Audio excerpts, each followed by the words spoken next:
Com estem a Catalunya? Gràcies, Com està? Bon dia, estem en bona salut. Però hem de reconèixer que les prediccions d'un economista són molt complicades en aquests moments per l'elevat grau d'interferència que té la política sobre la situació econòmica. Clar que puc dir jo a un fòrum empresarial que hauran de gestionar la incertesa i hauran de computar el risc de totes les decisions que en el proper futur se'ls vinguin a sobre.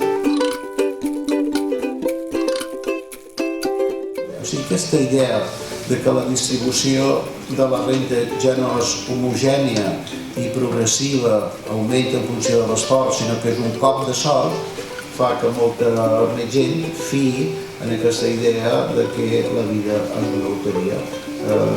Un 60% dels catalans pensen així. Supos que això no és una paraula molt amable per acabar, sobretot pels que hi teniu l'empresa i vos toca esforçar-vos dia a dia, però sapigueu que la societat està, sembla, pel que diuen les enquestes, en una altra